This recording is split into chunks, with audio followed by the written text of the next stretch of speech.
Welcome back, everyone. As I walk down to this Enclave, I'm making separate videos for each trim level. Now, in this video, we're going to be going over the different measurements. I've got my little paper here, so I have the exact measurements for you, because I don't expect anyone in the planet to ever actually remember these.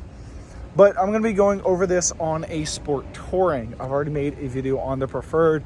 We're going to hop into the Sport Touring. I've got a nice Glacier White Pearl ST here. So right here, we're going to be going over. So let's go ahead and hop right in.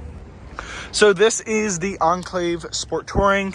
Now, my last video, I did pull out the Enclave, but for this one, I think I have enough space on the other side to make this video. Now, starting with the wheelbase, going from the front wheel to the back wheel all the way back here, we're talking 120.93 inches. So it's exactly identical to the Preferred trim level. There's very few differences in terms of space and measurements. So overall length, that is going to be the front of the Enclave here. So if you're trying to fit it into a garage, these measurements can be very perfect. To the back here, where you see the furthest on that bumper, we're talking 207.6 inches at 5,273 centimeters. Now, I know I didn't mention the centimeters on the wheelbase. That is 3,072, and I'll have that on the screen as I go into editing. This is going to take a while because there's so many numbers on here. Body width, that is without the mirrors. So that is essentially from this fender line here, where it's furthest out, to the fender line on the other side here. As you can see there, we're talking 79.60 inches or 2,022 centimeters. Now, adding the mirrors in, the mirrors give a little bit of width. So once again, measuring this for the garage, trying to get in and out of it, you're at 87.87 inches or 2,232 centimeters. Overall height, that is from the ground up all the way up to these roof rails here, as you can see right there. Doesn't matter if you have a sunroof or not, you're at 70.98 inches or 1,803 centimeters. Now, your front track width is going to be a little bit wider because it is front wheel drive. So from wheel to the other wheel, we're at 67.28 inches or 1,709 centimeters. The back track width, once again, wheel to wheel, you can see how it is slightly thinner, slightly less. Now, I can actually tell quite a bit personally. Even in the video, rear track width is 67.05 inches or 1,703 centimeters. So 6 centimeters less actually feels quite astronomical in terms of showing in this video. Now we're going to go ahead and move on to the interior right here. So yeah, I have enough door space and we're not going to go any more. Anyway, so with the headroom, first row, we're at 42.60 inches. Now, this is fully black, and this is without a sunroof. So if you don't have this sunroof here, you have 42.60 inches because the way the sunroof shapes it. Now, with a sunroof, we're at 41.18. So if you want more headroom, don't get the sunroof. If you want less or you just like a sunroof, you can, and you can see how it curves here. It dives more into the roof line when you don't have it. Now, second row, moving on to the second row, we're at 39.96 inches or 1,052 centimeters. I can't open that door anymore. So this is without a sunroof, so you're at 39.96, almost 40, and once again, it's because of how it's shaped here. That's mainly just basing it off of this headroom here, even though you can get a little bit of extra headroom with the sunroof. With the sunroof, you're at 38.19, so almost an entire inch or 970 centimeters, so about 45 centimeters. And that is because of how it's shaped right here, because this is technically your headroom, because you don't want to be hopping in the center, reaching and diving over onto it. So moving on to our third row here. Bam, nice opening. So this, once again, without the sunroof, it's actually slightly less without the sunroof. So if you want more headspace, go to the third row. And you can see here, you do get a better curvature within that spacing. Now, 38.27 inches or 972 centimeters.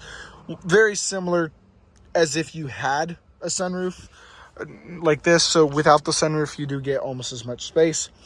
With the sunroof, as we are now, you go up a little bit at 38.54 inches or 979 centimeters. And you can see that here as you get this curvature. Let me go ahead and hop in. There we go. Oh, come on.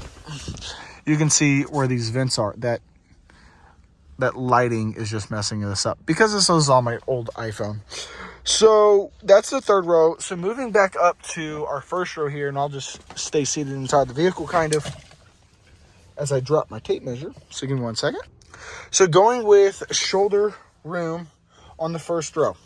That is, from my understanding, from here on the shoulder to the other side of the shoulder here. We're at 62.17 inches or 1,579 centimeters. Now, with the second row here, since we're already here, we're at 62.13 inches, so not much smaller than the first row, but it can make a difference. It's literally 1 centimeter at 1,578 centimeters. Now, with the third row, because you are fitting 3 people here in the back and the wheelbase cuts in a little bit, you're at 48.56 inches or 1,233 centimeters. So it really cuts it down quite a bit, almost 10 inches, a little over, yeah, almost 10 inches. I mean, goodness grief. So once again, I made a video on this on the Preferred. I did all this already. So let's go ahead and hop out of this Enclave because I don't want to hit the door. It's a little hard. When going with maximum space for the front row, moving this all the way back, you have front maximum room at 44.29 inches, 1,225 centimeters from this area to that area, according to GM. Now, to be able to tell, let's measure it. I didn't do this in the other video. This immediately doesn't look like 44 inches. I mean, that's 15 inches. That's still a lot of space. So I wonder where GM's getting this number from in terms of, maybe that's from here to there. Let me see. Hang on 1 second. So I've got it kind of down in there a little bit. That's not fully the way. We're at 41 inches. So that's, I believe, is what GM's getting at, is from the back of the seat to the front of the seat. Now, that's one measurement I've done, but going to the second row, we're at 41.46 inches, and that's with maximum, I presume, at 1,053 centimeters. That is not the way it sits right here, but that is from the back of the seat here all the way up to the front, including your bottom. Going on to the third row, drastically less because it is, I mean, you can see there, plus the seat is a little bit smaller. You're at 32.13 inches or 816 centimeters. Now, in terms of ground clearance, let me go ahead and put that down. So ground clearance from the front, and you can see our ground clearance here, kind of with the paper. Paper's a few inches, but you see all of that vehicle, transmission, whatever you want to call it, axle and everything, that does decrease the ground clearance a little bit compared to what we can see here on the side, and that is 6.77 inches or 172 centimeters.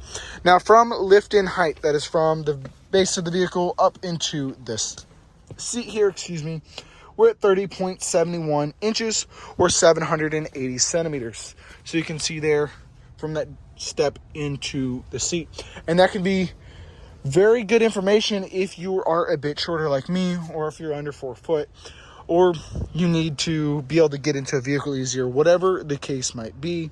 I don't judge, I promise. I just want to make sure you get the information you're looking for and you're comfortable with the vehicle.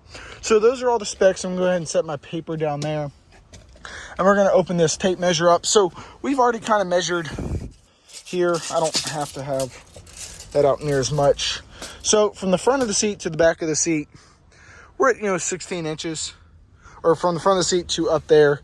That is with it all the way back. So we're going to keep moving it forward and forward and forward. It moves quite a bit. So if you are concerned for the space, I say take one for a drive, hop in it, feel it. Yeah, because you can dive this in there even more. I mean, plenty. But from where you'd hit your knee, you're about 7 inches all the way forward. And of course, you can move the telescopic steering wheel as well. Now, I won't be doing this for every video, so if you get to watch this one, it's special because it's the ST. I'm only doing it because I thought about it. So this is all the way in with the steering wheel, moving it all the way up so you can see here. And then we can move it all the way down and then pull it out. So you can see that there is a lot of movement in the steering wheel here and going in. It's a lot easier on something like manual to show you instead of waiting for all the Avenir to go like these seats.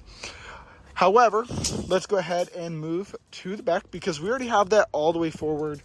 We're going to move to the back and put this seat forward, just making sure I don't hit anything. So here we go with the lever. So with both seats as forward as they will go, from the front of the seat cushion all the way to the back of the seat here, we're at 13 inches. Now to move this seat back, all the way back, we increase it to 19 inches. Now I'm going to show you one more thing with this second row, and then we'll move to the third row, and then this will end our video here. So sorry about that. Let's go ahead and scoot this seat all the way all the way back. It really does take some time because of how much movement you have inside of this Enclave, and that's why I'm not cutting it out. I did cut it out on the Enclave, the other Enclave video a little bit, but I want to show you. So with it all the way back and this one all the way back, you still have a decent amount of space. You're talking almost 9.5 inches. And then to move this seat all the way forward, we drastically cut that down to around 4.5 inches. So there is a enormous difference there. Now, so that I can show you the third row and let you move on with your day, we're going to move this seat all the way forward once again. I'm sorry, I'm making a very big point of it. Skip about 10 seconds into the future on this video. Dun dun dun dun dun dun, do ba da do. Okay. That was my version of a song. Okay, because I'm already going to be doing so much editing with the other stuff, I'm just going to go ahead and make my own song, create it. So, let's go ahead and move this seat forward. There's the button.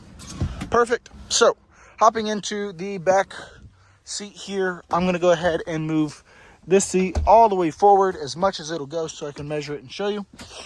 From the front of the cushion to the back of the cushion here, we're right at 11 inches. Now, because the third row cannot move, we'll just move our second row here and all the way back. No more to go. We drop down to right under 6 inches at about 5, right over 5, 5/1/8, 5.5. You want to consider that. So that is your spacing inside of the Enclave. Now, I'm all doing this as a one-man band over here with the cameras, but hopefully that was enough showing you with this tape measure here.